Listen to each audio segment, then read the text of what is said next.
Thanks for watching. Don't forget to like, comment, share and subscribe to Al Wahid channel. الحمد لله على آلائه والشكر على نعمائه والصلاة والسلام على خاتم أنبيائه صلى الله تعالى عليه وسلم. أما بعد، أعوذ بالله من الشيطان الرجيم. بسم الله الرحمن الرحيم. ومن يعص الله ورسوله ويتعد حدوده يدخله نارا خالدا فيها وله عذاب مهين. عن معاذ رضي الله عنه قال: قال رسول الله صلى الله عليه وسلم: إياك والمعصية فإن بالمعصية حل سخط الله. رواه الإمام أحمد في مسنده. وعن أنس رضي الله عنه قال: إنكم لتعملون أعمالا هي أدق في أعينكم من الشعر كنا نعدها على عهد رسول الله صلى الله عليه وسلم من الموبقات. رواه البخاري. وعن أم المؤمنين عائشة رضي الله عنها قالت: قال رسول الله صلى الله عليه وسلم: يا عائشة إياك ومحقرات الذنوب فإن لها من الله طالبة، أو كما قال النبي صلى الله عليه وسلم. ہم سب اللہ کی مخلوق ہیں، اللہ کے بندے ہیں. کسی کا اللہ سے کوئی رشتہ ناتا نہیں. سب ایک مقصد کے لیے بنائے گئے ہیں، پیدا کیے گئے ہیں، اور وہ مقصد اللہ کو مان کر اور اللہ کی مان کر زندگی گزارنا. اللہ کے اطاعت شعار، فرما بردار، متقی و پرہیزگار بندہ اور بندی بن کر کے جینا ہے، اور اسی کے ساتھ مرنا. جس نے اس مقصد کو سامنے رکھ کر کے زندگی گزارا اس کی یہ زندگی کامیاب ہے، اور جس نے مقصد کو بالائے طاق رکھ کر بجائے اللہ کی مان کر اور اللہ کے نبی کی مان کر زندگی گزارنے کے اپنی منمانی زندگی گزاری تو پھر اس کی یہ زندگی ناکام ہے. اللہ تعالیٰ قرآن میں فرماتے ہیں: وَمَن يَعْصِ اللَّهَ وَرَسُولَهُ، جو کوئی اللہ کی اور اللہ کے رسول کی نافرمانی کرے، ان کی تعلیمات اور ہدایات کی خلاف ورزی کرے گا، مرد ہو یا عورت، شہری ہو دیہاتی ہو، پڑھا لکھا ہو ان پڑھ ہو، کسی بھی خاندان اور برادری سے تعلق رکھتا ہو، عربی ہو یا عجمی ہو، جو کوئی اللہ کی اور اللہ کے رسول کی نافرمانی کرے گا، ان کی دی ہوئی تعلیمات اور ہدایات کے خلاف ورزی کرے گا، اور اللہ اور اللہ کے رسول نے جو حدود مقرر کر دی ہیں ان حدود سے تجاوز کرے گا، یدخلہ نارا خالدا فیہا، اللہ تعالیٰ اس کو جہنم میں داخل کر دے. اس کا ٹھکانہ جہنم ہے، اور جہنم میں اس کے لیے ذلت آمیز عذاب ہے، اس لیے کہ اپنی ذلت اور رسوائی کا سامان اس نے خود کیا. اپنی ذلت اور رسوائی کا سامان اس نے خود کیا ہے، اپنے مقصد تخلیق سے ہٹ کر کے زندگی گزاری. آج ہم میں سے ہر ایک اپنا محاسبہ کرے اور پوری توجہ کے ساتھ اپنے آپ کو ٹٹولے کہ اس کی زندگی میں اللہ اور اللہ کے رسول صلی اللہ علیہ وسلم کی معصیت اور نافرمانی تو نہیں ہے. اور محاسبہ کرنے کے بعد اگر کچھ نظر آتی ہے تو ہمت کر کے کوشش کر کے اس معصیت اور نافرمانی کو اپنی زندگی سے نکالے. اور بجائے اللہ تعالیٰ کے نافرمان عاصی و گنہگار بننے کے اس کے اطاعت شعار فرما بردار بن کر دیا. اور جب تک ہم اپنا محاسبہ نہیں کریں گے اور اپنے آپ کو ٹٹولیں گے نہیں, تب تک ہمیں اپنے اندر پائی جانے والی کمیوں اور کوتاہیوں کا شعور اور احساس نہیں ہوگا. اور جب اپنے اندر پائے جانے والے عیوب کا ہمیں احساس نہیں ہے, پتہ نہیں ہے, تو پھر اس سے اپنے آپ کو پاک کرنے کا, ان عیوب اور کمیوں کوتاہیوں کو اپنے اندر سے نکالنے کی فکر ہمارے اندر کہاں پیدا ہوگی, اس کا جذبہ کہاں پیدا ہوگا. آج ہمارا پورا معاشرہ جہنم کا نمونہ بنا ہوا ہے. وہ معصیتیں, وہ نافرمانیاں, وہ گناہ جن کا مسلم معاشرے میں تصور بھی نہیں کیا جا سکتا, اور جو ایک بندے مومن کی شان بندگی کے خلاف ہے, وہ ہمارے معاشرے میں اس طرح سے سرایت کر گئے ہیں, رچ گئے ہیں, بس گئے ہیں, ہماری زندگی کا اس طرح سے ایک حصہ بن گئے ہیں کہ ان کے گناہ ہونے کا احساس تک دلوں سے نکل گیا. شرک بہت بڑا, شرک بہت بڑا. ان اللہ لا یغفر ان یشرک به ویغفر ما دون ذلک لمن یشاء. اگر کوئی شخص دنیا سے شرک کی حالت میں گیا, کفر کی حالت میں گیا, نفاق کی حالت میں گیا, تو اللہ رب العالمین کا یہ فیصلہ ہے کہ اس کی مغفرت نہیں, اس کی بخشش نہیں, اس کو ہمیشہ ہمیش کے لیے جہنم کا ایندھن بننا. یہ اللہ تعالیٰ نے فیصلہ کر. اس کے علاوہ دوسرے جو گناہ ہیں وہ اللہ تعالیٰ کی مشیت کر, وہ چاہیں تو معاف کر دیں اور چاہیں تو سزا دیں. بدھ کے سامنے دنڈوت کرنا شرک ہے, اس کی نظر و نیاز کرنا شرک ہے, اس کے نام پر جانور ذبح کرنا شرک ہے, اس سے کچھ مانگنا, نفع کی چیز مانگنا, ضرر سے بچنے کے لیے دعا کرنا شرک ہے. اسی کو تو مشرک کہتے ہیں. اللہ تعالیٰ نے اپنے نبی کو مخاطب کیا, آپ میرے محبوب ہیں, خلاصۂ کائنات ہیں, سید الکونین ہیں, امام الانبیاء ہیں, خاتم النبیین ہیں. بالفرض والمحال اگر آپ سے بھی شرک کا صدور ہو گیا تو سارا کیا دھرا پانی میں چلا جائے. لئن اشرکت آپ سے شرک ہو نہیں سکتی, اس لیے کہ آپ تو امام الموحدین ہیں. لیکن بالفرض والمحال اگر آپ سے بھی اس کا صدور ہو گیا لا يحبطن عملك, تو آپ کے سارے اعمال عکارت ہو جائیں, بے اثر اور بے فائدہ ہو جائیں. وَلَتَكُونَنَّ مِنَ الْخَاسِرِينَ, اور آپ ہمیشہ ہمیش کے لیے نقصان اٹھانے والوں میں سے شامل ہو جائیں.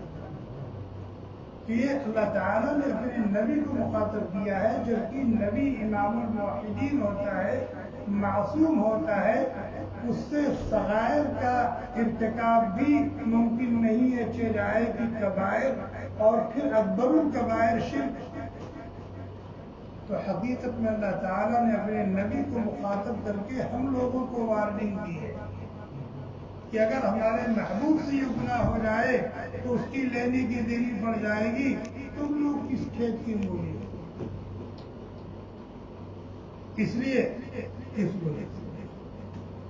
اور آج قبروں پر ہم کیا کرتے ہیں, قبروں پر جاتے ہیں, چادریں چڑھاتے ہیں اور نظر و نیاز کرتے ہیں, ان سے منتیں مانتے ہیں, سجدے کرتے ہیں. اگر کسی مصیبت میں گرفتار ہیں تو اس مصیبت سے چھٹکارے حاصل کرنے کے لیے ان سے دعائیں کرتے ہیں. اگر ہم کسی نفع کے طالب ہیں تو پھر اس نفع کو حاصل کرنے کے لیے ہم ان سے دعائیں کرتے ہیں، نظر و نیاز کرتے ہیں، ان کے نام پر جانور تک ذبح کرتے ہیں. ٹھیک ہے. مسلمانوں کا ایک بڑا طبقہ اس گناہ میں مبتلا ہے اور یہ شرک. قبر پر سجدہ کرتے نہیں کرتے،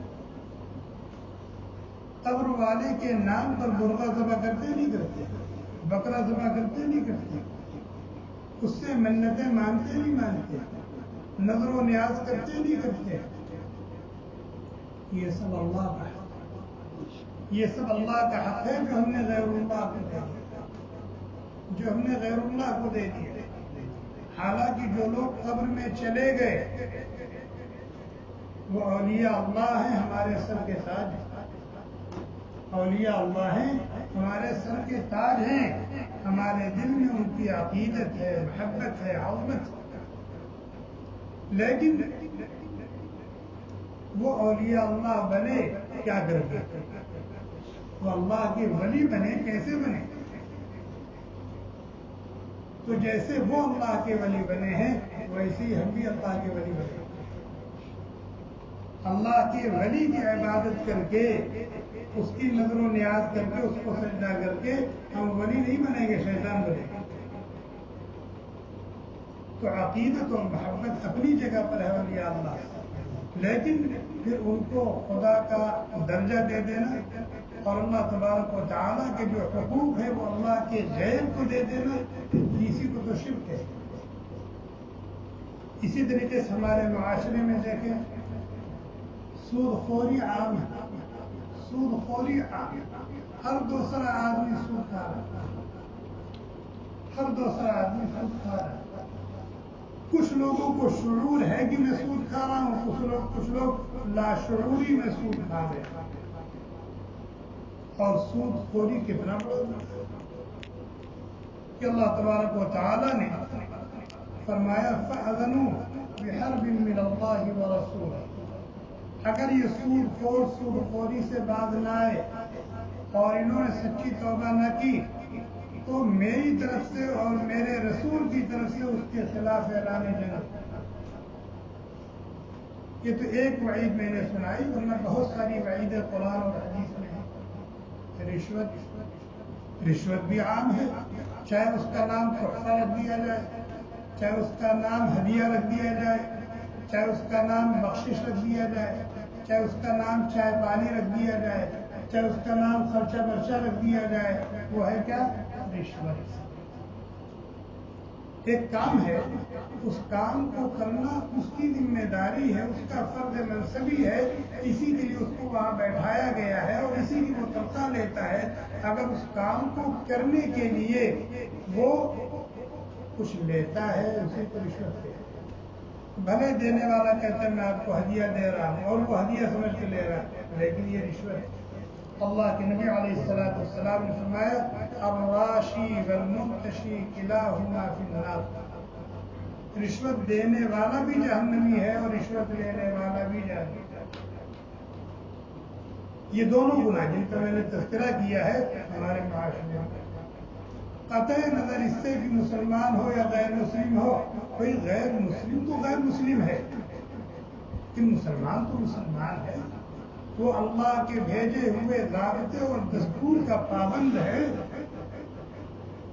اسی طریقے سے جھوٹ بولنا، جھوٹی گواہی دینا اور جھوٹی قسمیں کھانا، جھوٹے مقدمات میں لوگوں کو پھنسانا اور گرفتار کرنا، یہ عام ہے کہ نہیں؟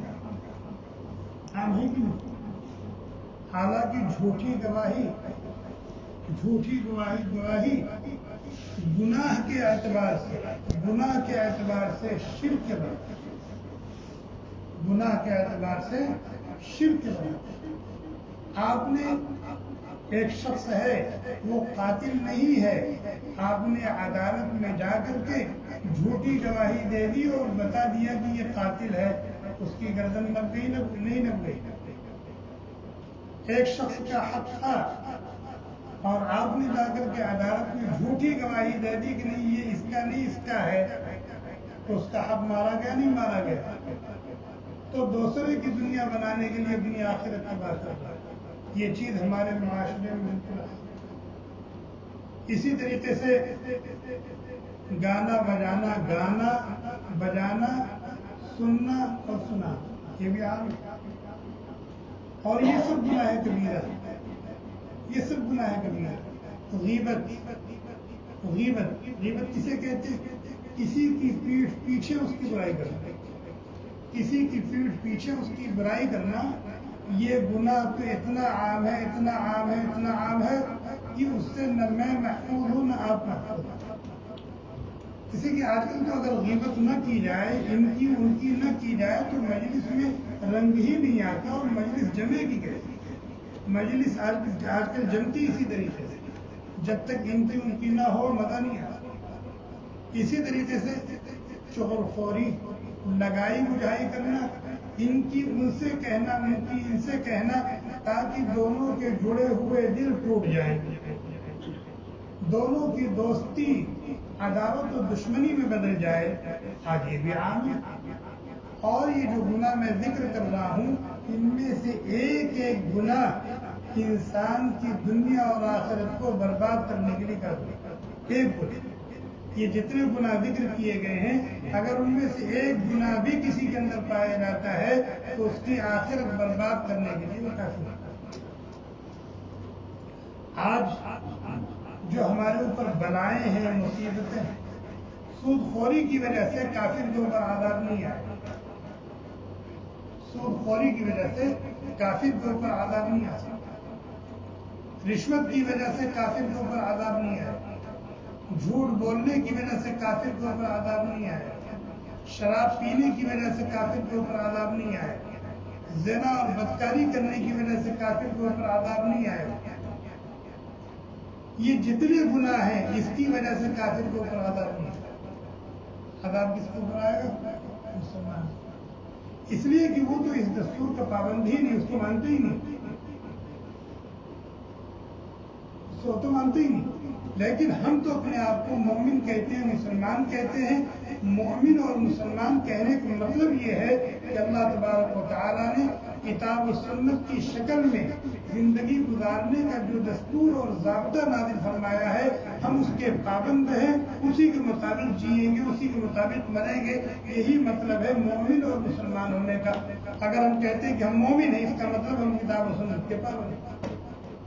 ہم مسلمان ہیں یعنی ہم کتاب و سنت کے پابند ہیں۔ ہم محمد رسول اللہ صلی اللہ علیہ وسلم کے امتی ہیں یعنی ہم کتاب و سنت کے پابند ہیں۔ ہم اللہ کو ایک مانتے ہیں یعنی ہم اللہ تعالیٰ کے دیے ہوئے ضابطۂ حیات کے پابند ہیں۔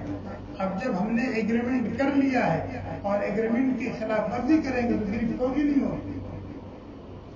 آپ ایک ادارے سے جڑے ہوئے ہیں، میں نہیں جڑا ہوا ہوں، میں اس ادارے کے قانون کا پابند ہوں نہیں۔ اگر اس کی خلاف ورزی کرتا ہوں تو آپ کا ادارہ میرا مواخذہ کر سکتا ہے؟ نہیں کر سکتا۔ لیکن آپ جڑے ہوئے ہیں، ایگریمنٹ کیے ہوئے ہیں، لہذا آپ اس کے قوانین کے پابند ہیں۔ آپ خلاف ورزی کریں گے تو آپ کی گرفت ہوگی۔ اسی لیے آپ دیکھیں بڑے بڑے مشرک ہیں، بڑے بڑے کافر ہیں، تو کوئی عذاب دنیا میں نہیں آتا۔ عذاب ہے ان کے لیے لیکن یہاں، اور پہلے جو عذاب آئے ہیں، قوم عاد پر عذاب آیا ہے، سمود پر عذاب آیا ہے، قوم نوح پر عذاب آیا ہے۔ کیوں عذاب آیا؟ پیغمبروں کو جھٹلانے کی وجہ سے، پیغمبروں کو جھٹلانے کی وجہ سے۔ اسی لیے اللہ تعالیٰ کذبت ثمود المرسلین، کذبت عاد المرسلین، کذب اصحاب الایکۃ المرسلین، کذب قوم نوح المرسلین۔ ہر جگہ یہی کہا جا رہا ہے کہ اس قوم نے اپنے نبی کی تکلیف کی، جھٹلایا، ان کو تکلیف پہنچائی، ستایا، اس لیے وہ کھڈے لگا دیے گئے، ان کے اوپر عذاب آ گیا۔ اب کہاں کفار پر عذاب؟ لیکن مومن مسلمان ہر جگہ حالات میں گرفتار۔ اگر ماں باپ ہیں، اولاد ان کی نافرمان ہے، یہ اللہ کا عذاب ہے ان کو۔ اگر اولاد ماں باپ کی نافرمان ہے تو یہ ماں باپ کے لیے بھی عذاب ہے اور اولاد کے لیے بھی عذاب ہے۔ بیوی اپنے شوہر کی نافرمان ہے، یہ شوہر کے اوپر عذاب ہے۔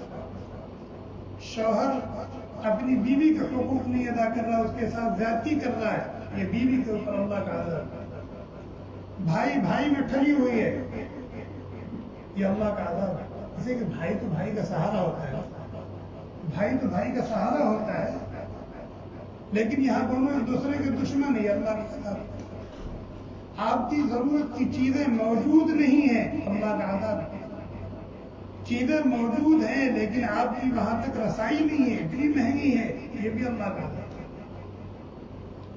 اسباب راحت و آرام موجود ہیں، کنڈیشن بھی لگا ہوا ہے، موٹے موٹے گدے بھی ہیں، یعنی ضرورت کی ہر چیز موجود ہے، لیکن سکون نہیں ہے، راحت نہیں ہے، آرام نہیں ہے، چین نہیں ہے، اطمینان نہیں ہے، اللہ کا عذاب ہے، اللہ کا عذاب ہے۔ اور کیوں ہے یہ سب؟ یہی کہ ہمارے معاشرے میں گناہ، ہمارے معاشرے میں ہم میں سے ہر ایک کے اندر یہ جو گناہ ہے، اللہ کی نافرمانی ہے، معصیت ہے، یہ اسی کی نفوس ہے، یہ اسی کی نفوس ہے۔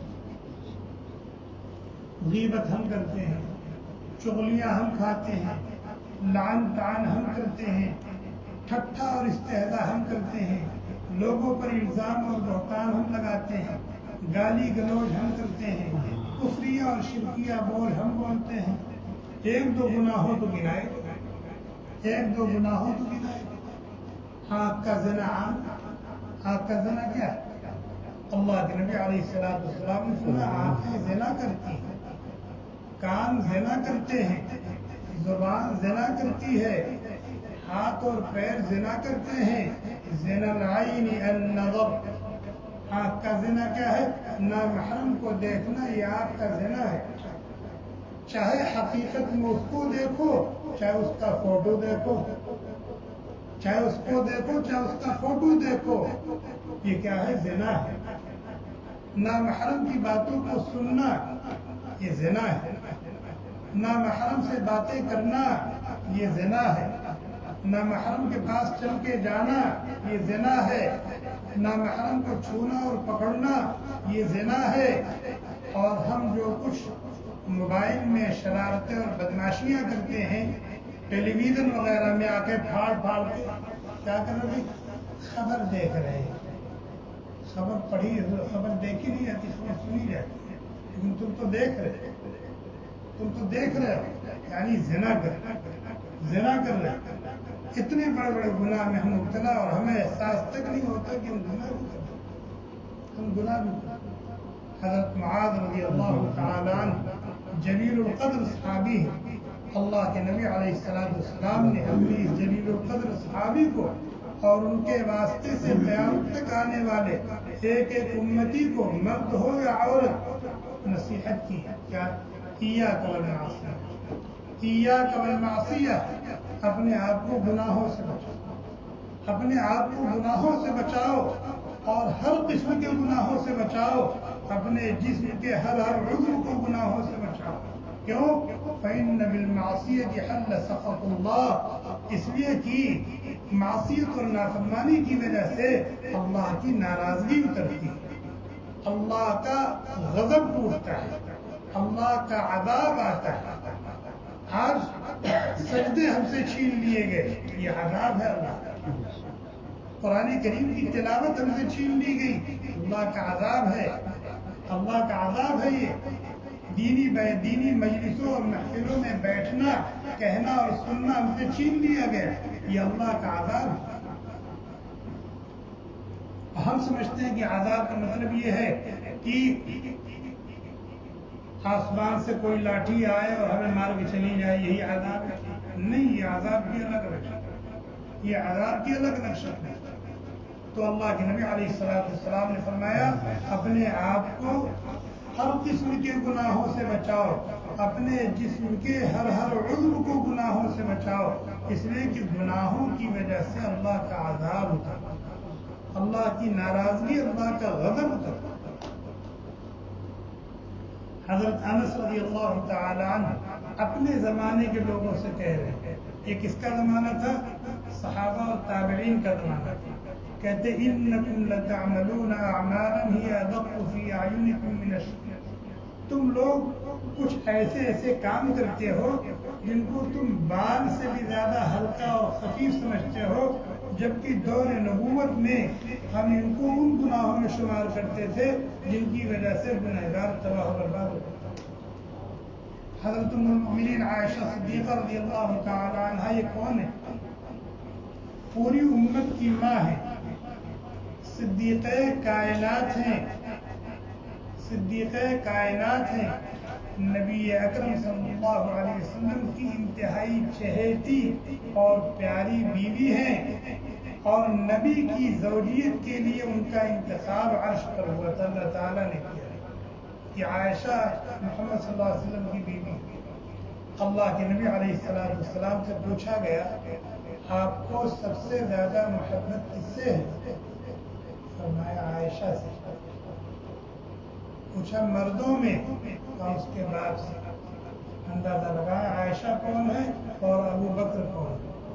لیکن اللہ کے نبی علیہ السلام کہتے ہیں یا عائشہ ایاک ومحقرات الذنوب فإن لها من اللہ طالبا. پیاری عائشہ، معاشرے میں معمولی اور ہلکے سمجھے جانے والے گناہوں سے بھی اپنے آپ کو بچاؤ. معاشرے میں معمولی اور ہلکے سمجھے جانے والے، اب نبی کے زمانے میں معاشرے میں کون سا گناہ رہا ہوگا جس کو بہت خفیف اور ہلکا سمجھا جاتا؟ بھائی وہ لوگ تو مشتبہات سے بھی بچتے تھے، مکروہ تنزیہی سے بھی بچنے کا اہتمام کرتے تھے. اس ماحول میں اللہ کے نبی علیہ السلام کہہ رہے ہیں معاشرے میں بہت ہلکے معمولی سمجھے جانے والے گناہوں سے بھی اپنے آپ کو بچاؤ. فإن لها من اللہ طالبا، اس لیے کہ قیامت کے دن اللہ تعالیٰ اس کے بارے میں بھی پوچھے اور وہ بھی انسان کی تباہی و بربادی کا سامان بن سکتے ہیں. انگارہ چنگاری، انگارہ جانتے ہیں نا؟ انگارہ جو کام کرتا ہے چنگاری بھی تو کر سکتی ہے. چنگاری چھوٹا سا آگ کا شعلہ اور انگارہ تھوڑا سا بڑا سا. تو کوئی آدمی یہ کہے یہ تو چنگاری ہے، اس سے کیا ہوتا ہے، تو آدمی احمق کہلائے گا. اللہ کے بندے جو کام انگارہ کر سکتا ہے وہ چنگاری بھی کر سکتا ہے. سانپ سے بڑا سا اور ایک سپولا ہے. کوئی آدمی نے چھوڑے تو چھوٹا سا، وہ احمق آدمی ہے. کسی کی جو کام بڑا صاف کر سکتا ہے وہ یہ بھی کر سکتا ہے. اسی طریقے سے گناہ کبیرہ کیا صغیرہ کیا، جس طرح کبیرہ اللہ تعالیٰ کی ناراضگی کا سبب بن سکتا ہے، اسی طریقے سے صغیرہ بھی اللہ کی ناراضگی کا سبب بن سکتا ہے. اس لیے اہل علم کہتے ہیں گناہ کو مت دیکھو کہ چھوٹا ہے کہ بڑا ہے، کبیرہ ہے کہ صغیرہ ہے، بلکہ اس کو دیکھو جس کی نافرمانی تم کر رہے ہو، جس کا حق تم ضائع کر رہے ہو، جس کو تم ناراض کر رہے ہو. لا تنظروا الى صغر الذنب ولكن انظروا الى عظمة من عصيتم. اس ذات پاک کو دیکھو کتنی بڑی ہے جس کی تم نافرمانی کر رہے ہو، جس کے تم حقوق ضائع کر رہے ہو. یہ مت دیکھو کہ یہ نافرمانی بڑی ہے کہ چھوٹی ہے. تو ہم میں سے ہر ایک کو اس کی نماز بھی پڑھنا چاہیے، تلاوت بھی کرنی چاہیے، ذکر وغیرہ کا بھی اہتمام کرنا چاہیے. اللہ تعالیٰ نے صاحب استطاعت بنایا، اپنی حیثیت کے مطابق صدقہ و خیرات کرنا چاہیے. ان سب کو کرنے کے ساتھ ساتھ گناہوں سے بچنے کا بہت زیادہ اہتمام کرنا. اگر ایک شخص نے تہجد نہیں پڑھی، کچھ گیا اس کا. ایک شخص نے تہجد نہیں پڑھی، کچھ گیا اس کا. ہاں پایا نہیں، تہجد کا ثواب اس کو نہیں ملا، تہجد کی جو برکات تھی اس سے محروم رہا، لیکن کچھ گیا نہیں اپنے پاس. لیکن اگر نظر گندی کر لی تو، جھوٹ بول لیا تو، غیبت کر لی تو، چغلی کھا لی تو، کسی کو گالی دے دی تو، کسی پر الزام اور بہتان لگا دیا تو، کسی کو طعن و تشنیع کر لی تو، کسی کا مال دبا لیا تو، رشوت کا 2-4 روپیہ لے لیا تو، سود تھوڑا موڑا لے لیا تو برباد ہوگا۔ اسی لیے قرآن میں کہا گیا ہے گناہوں سے بچنے والے اللہ کے دوست ہیں۔ گناہوں سے بچنے والے اللہ کے دوست، ان اولیاءہ الا المتقون، اللہ کے دوست اور اللہ کے ولی تو وہ ہیں جو اللہ کو ناراض کرنے والے کاموں سے بچتے ہیں۔ یہ نہیں کہا کہ نماز پڑھنے والے اللہ کے ولی، روزہ رکھنے والے اللہ کے، ہاں جو اللہ کا ولی ہوگا نماز بھی پڑھے، بغیر نماز پڑھے کوئی اللہ کا ولی بن نہیں سکتا۔